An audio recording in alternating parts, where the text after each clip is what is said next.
Welcome to the MamasteFit Podcast. On this episode, we have Deb Flashenberg, who is a prenatal yoga instructor, doula, and childbirth educator here to discuss, is prenatal yoga hindering or helping your birth prep and birth? Welcome to the MamasteFit Podcast. This is Gina, perinatal fitness trainer and birth doula.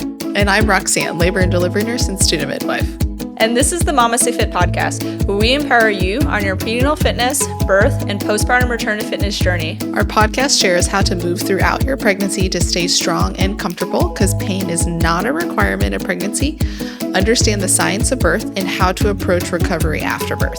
We share our personal experience as mothers navigating this stage in our lives, plus our professional expertise as birth workers and fitness professionals. Our goal is to help you feel confident as you navigate the perinatal timeframe for an empowering pregnancy, positive birth, and postpartum journey. We are glad to have you with us on this journey and that you have chosen us to support you.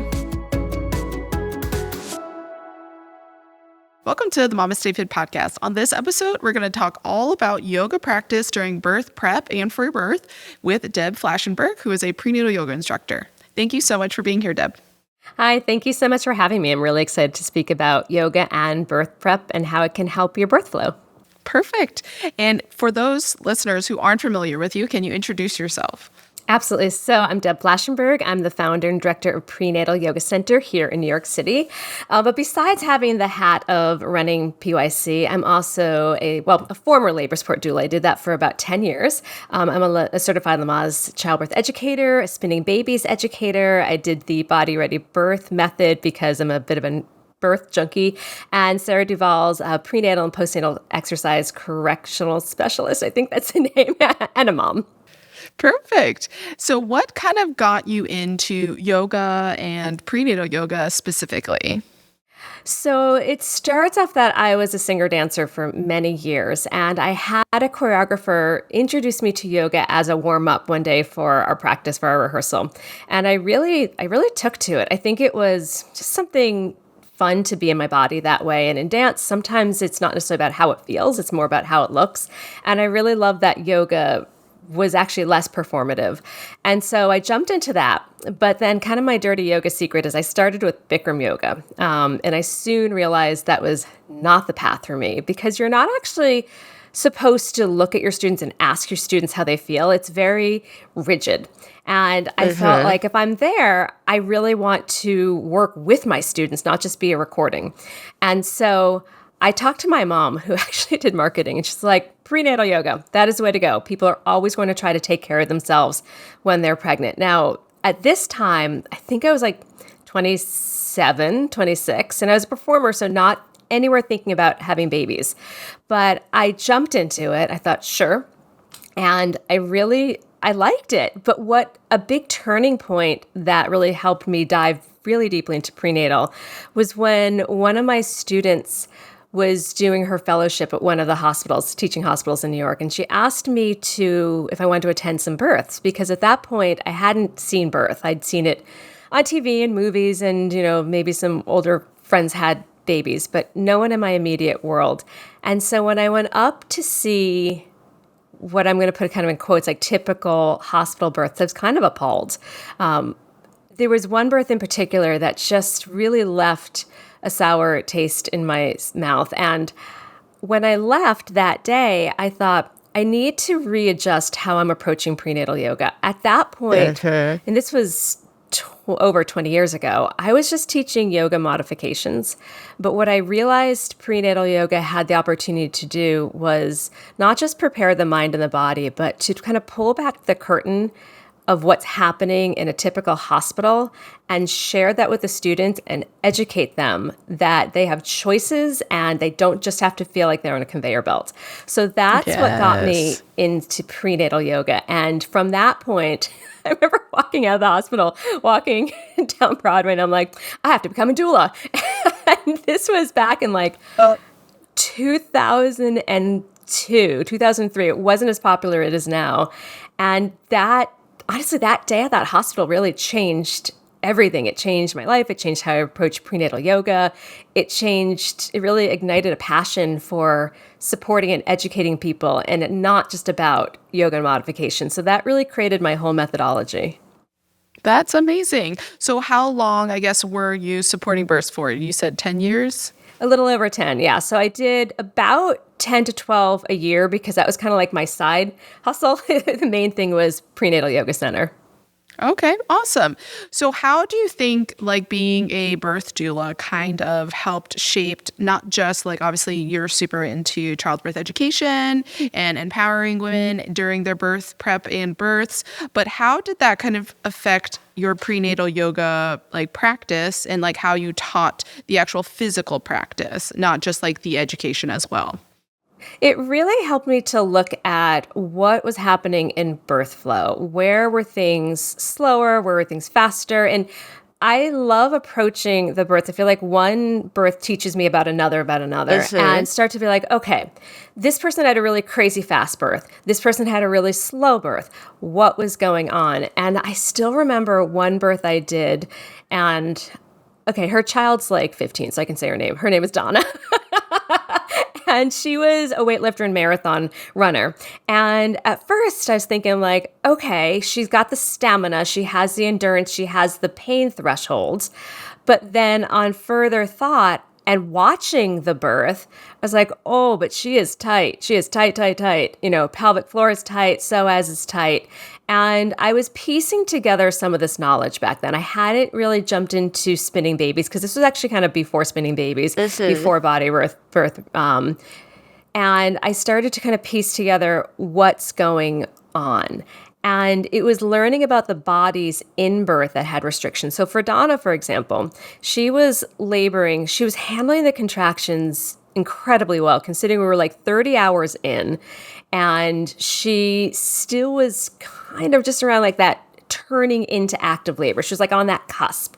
And her doctor at one point is like, I really think she needs epidural. So I talked to my client and I'm like, okay, the doctor is suggesting an epidural. How do you feel about that? And she's like, I really don't want to. Let's try to go further.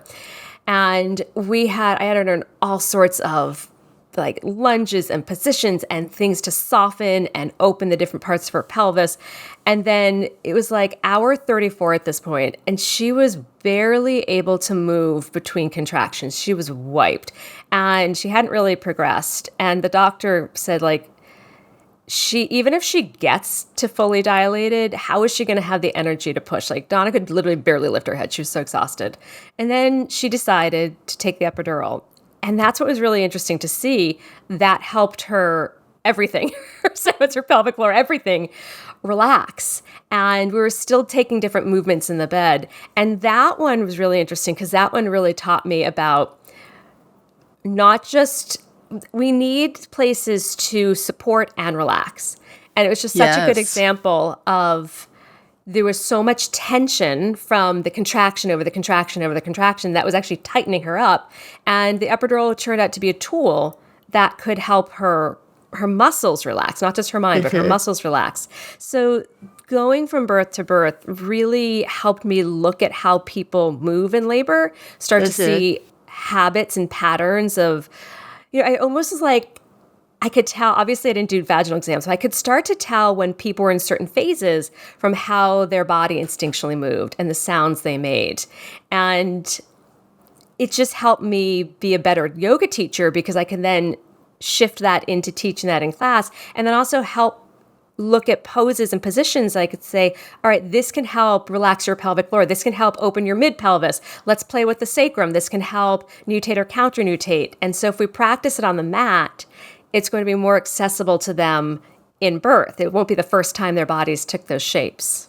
Yes. And I mean, this is very similar to like our entire prenatal fitness and birth prep program is that it is movements that you will intuitively kind of want to find to create the most space within your pelvis, not just like strength wise, but like mobility as well, to be able to allow your baby to easily move through your pelvis because you've already kind of prepared those areas.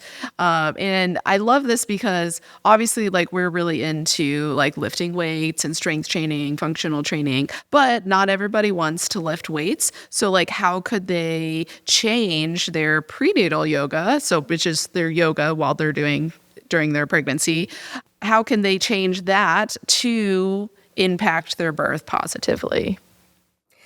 One, I think they have to work with a teacher that understands the biomechanics of the body. And not to toot my own horn, but not every prenatal training covers that. I happen to be an anatomy junkie and a birth junkie. From the beginning, maybe it's because of my background as a dancer, but I'm fascinated with how the body moves and then how that moves in pregnancy and birth. So I think they need to work with a teacher that understands the different positions, even just the legs. And the problem with one of the hindrances of yoga is that so much of it is externally rotated. So many of the poses are. And we already know that the pregnant body tends to lean towards that external rotation. Yeah. So it feels good. It feels good. And that's what a lot of the poses are. But that's necessary. We know to open the inlet, we do want that external rotation. But if that's all that's put into the practice, that can actually be a detriment, because we need to look at how to do internal rotation, which most bodies don't go to as naturally. And most yoga poses don't go to as naturally. So to help take your practice from just prenatal yoga or yoga during pregnancy to really preparing, I think you need to look at making sure there's balance. So yes, do external rotations, they're great, but how are you doing them? Because if we overly externally rotate, we can be tightening the piriformis and some of the deep rotators. So can we find poses? I actually make a lot of poses up because the yoga canon doesn't actually have a lot of internally rotated. Can we find poses to introduce the balance of the pelvis? Because if we're always walking around duck feed when it's time to internally rotate, the body's not going to have that. Plus, I think if we're always externally rotated, it can cause a lot of SI issues, which we don't want, sacroiliac, which we really don't want our folks to have. And then I also think the yoga practice can help, kind of what you alluded to about the strengthening. How can we add some functional strengthening into a prenatal practice? So I think it's really the mindset of, what are we trying to do? Am I trying to just modify a yoga practice to fit a pregnant belly? Or am I looking at the yoga practice to create balance, to make sure that the ribs and pelvis are well stacked, that the diaphragm's working well, that the pelvic floor has fluctuation? So I think it's making sure that the intention, what is the intention? And then am I really looking at the practice to create an internal balance so that birth flows better? Yes. And I think that internal rotation just in general for everyone is kind of hard. Like, there are very few people that I've met just in life in general that just love internal rotation. And I think like hero's pose, I think, is like the easiest one that I can think of, when like people like fully recline back and they're just like asleep in hero's pose. I'm like, you are literally an anomaly. Like, how are you doing that? And they're like, it's so comfortable. But then they have trouble with external rotation because they live in internal rotation. They're not then finding that balance of external rotation. And like, it's very rare to find someone who has kind of both just naturally without having to work on it. And so I think that that's also important to know, that we do like, yes, you can do things intuitively, like what your body wants, but like also knowing we need to be intentional sometimes with working on the things that maybe your body can't intuitively find naturally, to train our body to be able to try and find it naturally. Because I am not an internal rotation person. And I usually will have like slightly longer, like later labors, like 8, 9, 10 centimeters, probably because I still to this day hate internal rotation. It's just not intuitive to me still to this day. But I know the benefit of it. And in yoga, when I practiced yoga with my first pregnancy, I love yoga. And it's like, oh, it's so great for my mental health. But during pregnancy, it was really uncomfortable for my pelvis after a while, because all of that the internal rotation wasn't there. All of that extra rotation was there. And then it was just like almost irritating my pubic bone so badly. Like, I would leave a class and like hours later it'd be like unable to walk. And I'm like, I don't want to not go to yoga, but like, what the hell is causing this? Because like, there wasn't a ton of inner thigh engagement to help support my pubic bone, as well as there wasn't a ton of internal rotation. There was a lot of thoracic mobility, which I did enjoy, and like side body lengthening, which I didn't really get a lot in my like fitness routine at the time. But my like pubic bone was literally feeling like it was being ripped in half from all of that extra rotation. So that did not support my birth preparation or my birth in general. So how can someone who does yoga very consistently in their birth preparation, like outside of pregnancy, they also go to yoga multiple times a week.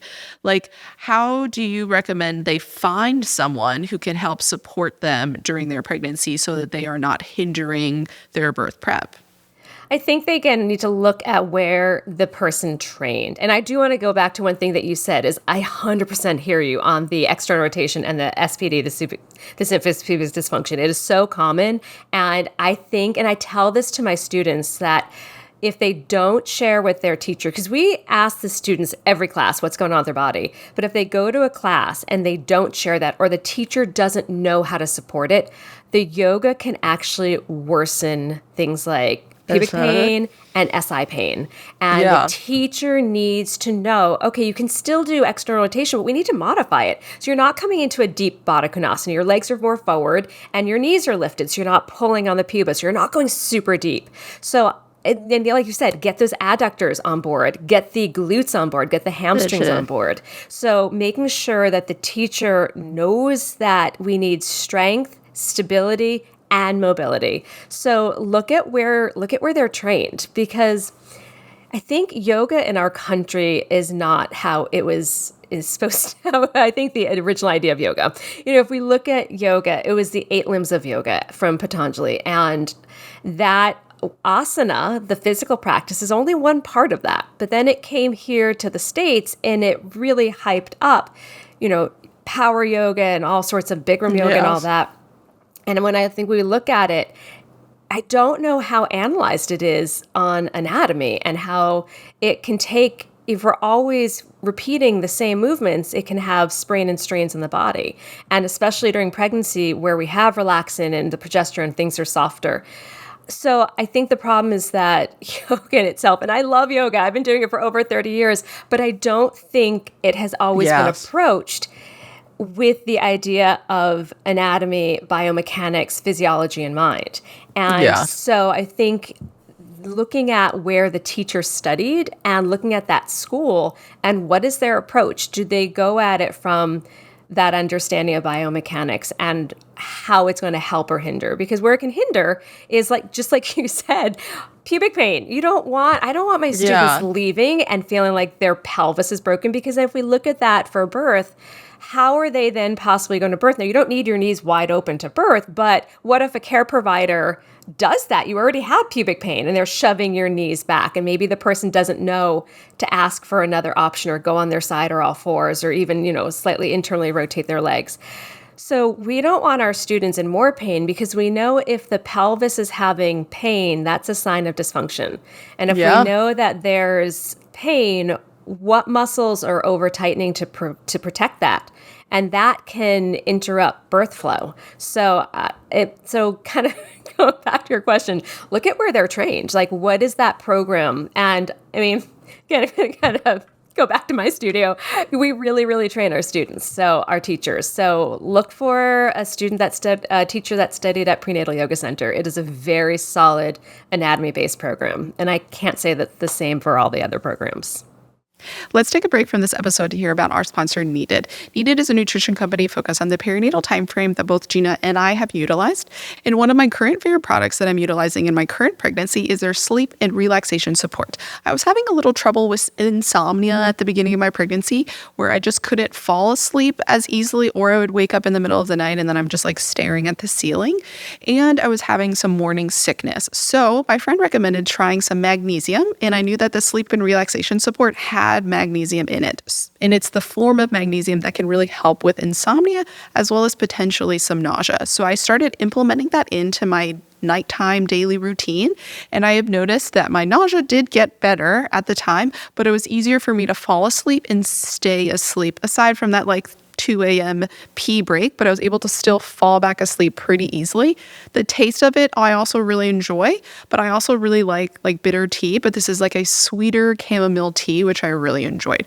And if you want to try out any of Needed's products, as well as their sleep and relaxation support, head to thisisneeded.com and use code MamastePod to get 20% off your first order.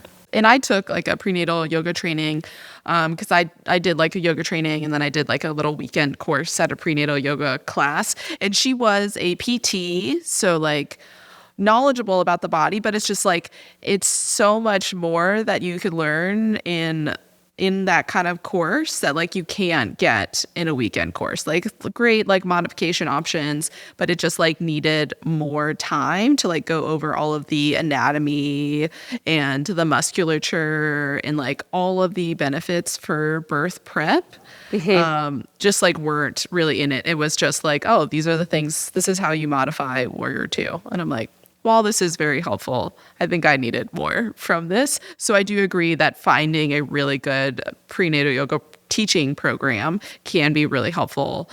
We have Casey, who teaches our prenatal yoga on our platform, and she is a yoga teacher of like forever. Love her, but she is a PT by like originally. So she was a PT for like 10 years or so. I might be making up her background, and then got into yoga and like love all of her yoga courses and that I've taken with her in all of her yoga classes. She doesn't currently teach in person, so I just have to rely on all of our like videos that we've recorded with her because she really understands that anatomy, but also like my favorite part of yoga isn't just the movement. It is that mental aspect of like being able to like tune into your body and like just recenter. So how do you incorporate that like mental preparation portion into your prenatal yoga practice? Because obviously like physical preparation, while we love it, it's super important because it can really affect your birth. But how do you incorporate that like mental aspect as well? We actually approach it in a couple ways. So we start every class with circle time, where we go around the room and people introduce themselves, their names, their issues, how far along they are, which is a great community builder. So I also think community is so important during this huge transitional time. But then after that, in every class, we start with a restorative pose. Even though I know the students like, get me going, everyone pregnant, whether they're a first-time parent or second or third, they can use 3 to 4 minutes of just chilling. So the first thing is to get the nervous system down-regulated, especially in a place like New York City where it is very regulated. Even our online classes, I feel like there's a ton going on. So we spend the first few minutes just dropping into the body, just connecting to the breath. So we do a meditation, just a body scan. And what I've found out that students have told me, sometimes one of the online students told me, actually a couple, they're like, I recorded you doing that and I brought it to my birth. And so it's just a body scan, literally like relax the crown of your head. I'm doing it quickly, like relax the crown of your head, relax the forehead, relax your eyes. And so we're bringing attention to where there might be tension, which is a great birth prep because let's face it, during a contraction, we tend to tighten up. And then we're learning to connect to the breath. And then we often do a few different pranayamas. So we're bringing in the breath connection, but we're bringing in that mental connection of how do we get into that diaphragmatic breathing? How do we down-regulate the nervous system? How do we bring attention into the body? One of my favorite themes is, where are you holding tension? And we all hold tensions in different places. Another one could be all about a mantra. I love doing mantras and finding what mantra resonates with you. I have so many, like one of my favorite, what that my midwife gave me during my first birth is, the breath is the pathway through the contraction. And so then I, over and over, on my breath, I was saying that. So the mind and body are connecting. And then sometimes we'll do, another of my favorites is this too shall pass. And I tell the parents in class that this is good for pregnancy when you're uncomfortable. This is good for contraction. This is good when your baby's crying and you've gone through all your tricks. You have to remind yourself this too shall pass. And then we do different pranayamas, counting the breath. Sometimes we'll do 3 sets of 10, saying, okay, that's approximately the peak of your contraction. And then mentally, you know, you're coming down. So we start to work a lot with breath and the mind. And another one is just noticing when you're in an uncomfortable pose, Are you starting to get angry? Like during my second birth, I remember getting very angry. And my doula had to, like, I call it change the channel. She's like, we're just moving it on. We're just changing where you are. And so for the student to know, I'm getting really anxious or angry. We're in this pose. It's a long time. All right, well, notice the words you're saying and go to a mantra, change channel, adjust your thoughts. Because if you keep telling yourself how awful something is, it's going to get worse. So if you can recognize that and change the voices in your head. So like you said, the physical is one part, but the mental is huge too. Yes. And I love all of those techniques because that's what I talk about in our birth prep is that the mental prep, while it is so helpful during your birth, it's also really helpful in the postpartum when you're also like very stressed now taking care of a human. So like while birth prep and like not just physical birth prep, but also mental birth prep is helpful for actual birth, it's also helping prepare you for the postpartum physically to make the recovery easier, as well as mentally able to handle these kids who they cannot communicate all of their needs to you. And it's very, very hard postpartum. Yeah. I almost like would skip over postpartum and do birth again. I just like it so much. So I love that you incorporate all of those techniques because those are super, super helpful with the, like we call it the relaxation sequence, where you just pick parts of your body to kind of relax and tune with your breath.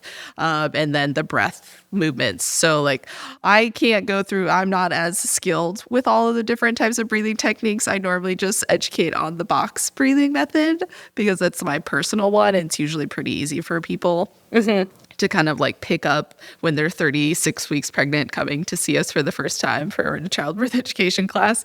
But I love that you incorporate that in the prenatal, and studies show prenatal yoga, if you can go in person, the one major benefit of it is, yes, birth preparation, the mental preparation, but that community, like having that community is so huge. So even if you can't get that community in prenatal yoga, like finding a community during pregnancy, whether it's like just pregnant moms or just like pregnant people, and your fitness class is a bunch of people that are also pregnant, like finding those communities of people at like the same time as you, or even just centering pregnancy if they have that offering at your like OB clinic, can be so helpful for that community aspect. Because like outcomes, I mean, science, obviously you like anatomy, I like science.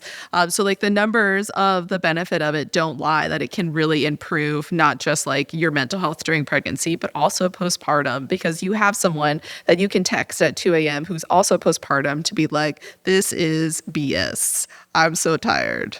What is your baby doing? Because then you can like bond through this. Like it's almost like trauma bonding in a way, but like good trauma.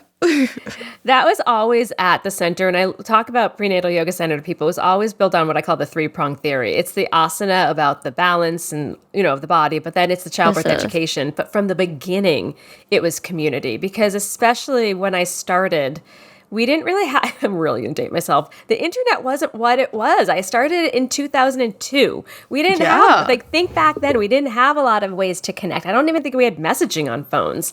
And I knew that being in a place like New York City, where people show up often for, a dream or a job or something, you don't have too many born and bred New Yorkers. So most of them don't have their family. And I knew it was a time where they had to make their own family. They needed to find those connections because, like you said, the trauma bonding, it is a huge transformation. And to have those around you going through it around the same time, I think it just raises connection and hopefully helps with some PMADs. I mean, I don't know if the stats support that, but I think any connection can be really important.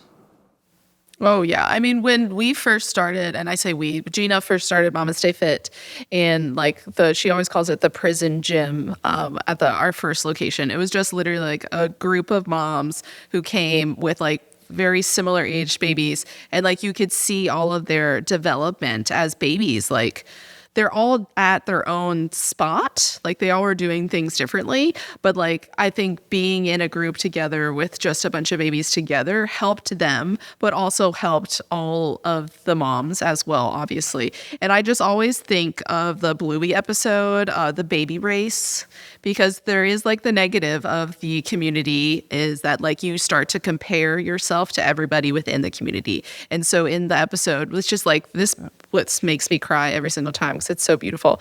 It's like a 4-minute episode, but it's like this, the mom, Bluey's mom, Chili, goes to this like mom's group and all of the babies there are like doing their own thing. And at first, Bluey was the first one to like roll or something. And so she was like winning the baby race, they were saying as they were reading this story. But then another baby started doing everything ahead of time, like crawling first, and then she walked first.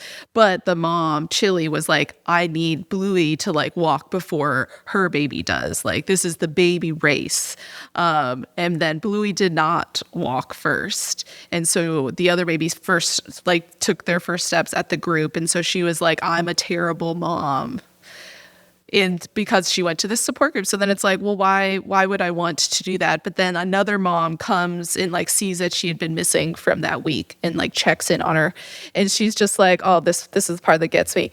She just like looks at her and she like shows her a picture of her family. She's got like 8 kids. And she's just like, oh my God, you must be like such a good mom. And she goes, she's like, yeah, it has its times, but she's like, I want to let you know, like, you are also a good mom. And you were doing an amazing job. And I'm just like, every freaking time, because I'm like, it's sometimes having that community with someone who like, you may feel like your baby is like completely behind everybody because maybe the babies that are in your group are all walking or like now they're reading before your kid is reading. But like you need like that community to remind you that like, hey, you're doing a good job and like, you got this. I love that. And like that reminder. And then the rest, like Chili, like relaxes. And she's like, then we just knew that you were on your own timeline. So we just kind of embraced it and it was fine. And then the end, it kills me. The end of the episode ends with the second daughter, Bingo, being like, well, what made, like, when did Bluey actually take her first step? She's like, oh, I don't know. She was like in the kitchen and she just started walking. And she's like, oh, she must have saw something that she really wanted. And it shows Bluey like walking to the mom. And I'm just like, it's in tears because it just like, it's such like a full rounded episode. Again, that's like 5 minutes long. And it perfectly hits the benefit of community in like motherhood in that one episode, that the benefit of having that community during pregnancy and postpartum can really impact like how you feel, both positive and negatively, but like it could also be so helpful because there's someone in that group to be like, hey, we haven't seen you. Let's check in on you. How you're doing? And even like at our gym, like we are not as active in like the gym community here as we would obviously love to be in person because we're so busy as people. But we had one gym client who hadn't come to the gym in a couple weeks. And one of the other gym clients reached out to her and was like, hey, I just wanted to check in on you. And she like updated us about it. And I was like, I love this, that you guys are all like in this little community, even though I didn't do anything for it.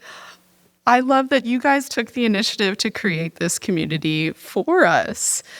So I love that you offer that in your classes. We do. In fact, kind of similar to what you were saying about the students taking upon themselves. Almost a year ago, one of our students took it upon herself to create a WhatsApp group and we have now, it's built to over 200 students. Oh my gosh. And now it's broken into pre and postnatal. They go on walks. They go for mocktails. It's probably even more at this point, but we remind the other students like, oh, if you want to join the WhatsApp group. And it's just so great to see them support each other. They started at PYC, but they really took it on their own. It's really beautiful. I can't believe it's gotten so big. I love that. That's 200 people on WhatsApp. WhatsApp can be very overwhelming with like a 200-person chat. I couldn't even imagine. Like the side chats, I'm sure, can be really helpful. That would be very overwhelming for me. But I love that someone took the initiative. Like you didn't start it, but like you created the original community location and then they took it upon themselves to continue creating that community even more. And I'm sure like you've had people who are like prenatal now, like postpartum, like 5 years, who are doing your classes are still in that group. Probably it's still. amazing. So we send out a weekly newsletter, and we also send out like a little birthday reminder. It's just the Remind Body app. And we just over the weekend had someone write in. She's like, okay, so my baby's 7, but I still read your newsletters. I'm thinking that is so nice. And then I had a student who her child is 10, and she's like, can I pop in? I have a Wednesday free. Can I still take postnatal? I'm like, once postnatal, always postnatal. Come on in. Yes, you are postpartum forever. Yeah. Yes, I love that. So I mean, you seem like you created, like at PYC, you've created this community that's really helpful. You're doing like the birth prep movements to help support people have like an easier and more empowering birth, while also adding in all of that childbirth education aspect into it. So do you do the childbirth education like just at PYC, like separately, or do you kind of incorporate it a little bit into the prenatal yoga as well? We incorporate, every single class has an educational theme, whether it be, just straight up childbirth ed or a physical thing like, let's talk about the psoas. How does that help? But we also offer 2 different styles of childbirth ed. We have a 3-hour express and a 6-hour deep dive. And then we also, because I think we need to educate as much as we can, we have a newborn and lactation class. We have an infant safety CPR. We have a massage technique for pregnancy and labor, and then we have a specific body ready birth workshop. I just think the more support and education, the better. It doesn't mean we're promising them any outcome, but I think when people feel more confident about their prep, they're more confident going into their birth. So just to kind of like round up everything that we've kind of discussed, because we discussed a lot of things, finding, like, if your choice of exercise during your pregnancy is yoga, finding someone who is educated well on not just prenatal yoga in general, but like the anatomy and how we can use our prenatal yoga practice to prepare the body with not just strength, but also mobility, as well as the mental portion of birth prep. That is huge. And you said you offer like online classes for people who potentially don't live. Yes. So like they could honestly just come to you for that aspect if they don't live in North Carolina or New York City, not North Carolina. We obviously have like online classes too, but they're very like not community based, so they won't get all of that like as much of the breath work and as much as the mental prep that you probably involve in your classes, and they're probably a little bit longer than the ones that we have online. So like that is really huge if that is the exercise you're wanting. If you don't want to lift weights like we do, yoga is definitely amazing and science backed, where it can help with labor and like postpartum mental prep as well. You also incorporate community, which is huge, and your community has grown and supports people not just during their pregnancies, but also postpartums and like through the entire motherhood journey, which is huge, a huge, huge benefit of doing like group exercise essentially during pregnancy. And then that mental aspect, while you incorporate it into prenatal yoga, we also talked about like the importance of just the mental prep for birth, for not just birth, but also again, postpartum. So like all of the things that we're doing during pregnancy are so huge for our birth preparation and our births in general, but also because all of these things support us in the postpartum. Yes, you nailed it. Did I miss anything? No, I think you got it. That was an excellent summary. Awesome. I was like, let me try to remember everything that we've kind of discussed. Obviously, super big supporter of yoga during pregnancy and like just life in general for mental health. So like highly recommend it to anybody who's looking for an exercise routine that doesn't want to lift weights like us. But is there any last like words of advice that we haven't really already touched on, or we've already touched on and you want to just like emphasize it more for our listeners? Like one last nugget of wisdom. This is something that came to me from a student who, after class, she settled up to me and she said, I'm not flexible. And she actually really is not. And I said, and she's like, am I going to have a problem in my birth? And I said, no, where you need your flexibility is your mind, not just your body. So it's the mental flexibility of not feeling attached to a certain way of birthing, but kind of going with the flow, having preferences instead of fierce plans. So being mentally flexible is more important than being physically flexible for birth. And it's so funny the number of people that I was like, oh, you want to come to yoga with me? They're like, no, I'm not very flexible. And I'm like, that's literally the point of yoga. That's why you go to yoga, is for improving mobility and strength. And they're like, no. I'm like, okay, we're still not going to go. But I mean, I was not mobile when I started yoga. I had the strength, but not the mobility portion of it. Like, I could not touch my toes. And now I can touch my toes. Yay, now I can tie your shoes. So, yeah, now I can tie my shoes without having to squat down. I don't actually tie my shoes. I just wear hands-free shoes at all times. Signs of a mom. Yes. You got to like have all of your hands full and put your shoes on without having to reach down. Because once you put those kids down, they're gone. Yeah. But thank you so much, Deb, for coming out to the podcast to discuss all about prenatal yoga, but also all of the other aspects that we kind of like threw in there that's still prenatal yoga, but needed its own like little nugget portion. Thank you so much. Where can our listeners learn more from you?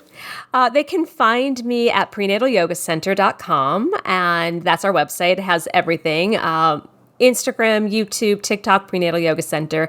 And then my podcast with Gina is we recorded it. I think it's coming out in a few weeks. And my podcast is called Yoga Birth Babies. Awesome. Thank you so much again for coming out to our podcast. And it was so nice talking to you all about all of these things. It's nice to just talk to another adult sometimes that's not Gina. So thank you so much for coming on the podcast. Thank you for this opportunity. Hi, I'm Jacqueline Diaz, and I wanted to share how much I loved MamasteFit's 16-week postpartum fitness program. For my first birth, had a twin pregnancy, and so during that twin pregnancy, my body had to make a lot of adaptations to make space for two babies.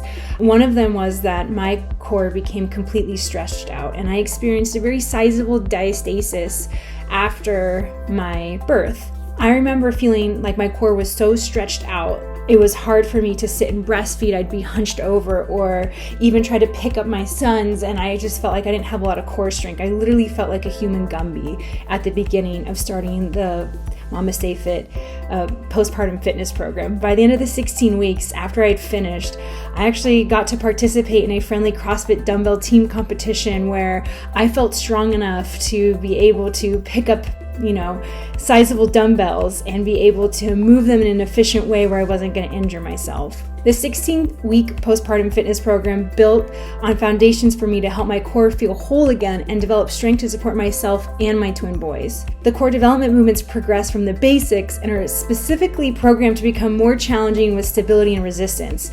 And that kept the program really engaging for me because I was able to see the movements build on each other and be able to see my body adapt and continue to progress in the strength that I needed in order to keep carrying on with my fitness goals.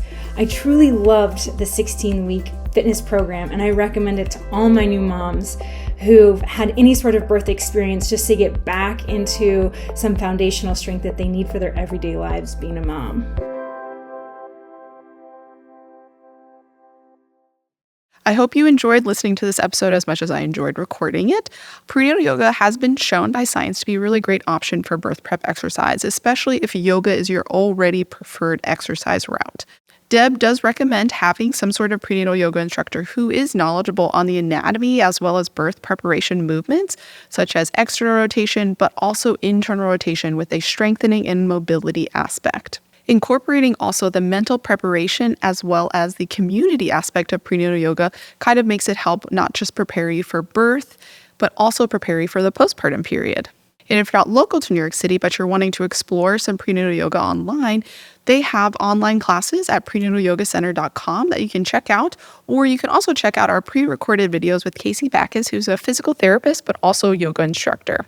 And if you're looking for more of a prenatal strength-based exercise program, you can check out our prenatal fitness programs, where we have both a mini version, a full version, and both a list-based and an on-demand option. All of these programs are designed with birth prep in mind to help prepare your body for birth and postpartum. And if you're looking for more childbirth education prep, where we can break down the science and remove the mystery so you can have a strong and empowering birth, check out our online childbirth education course, where we break down all of these mysteries surrounding birth and labor so that you can enter into labor and birth more empowered and confident. You can check out all of our offerings at MamasteFit.com. And as a thank you for listening to this entire podcast, use Story 10 to get 10% off any of our offerings, as well as any of our bundles. And this podcast is sponsored by Needed. Needed is a nutrition company focused on the perinatal timeframe that both Gina and I utilized, as well as our moms, our husbands.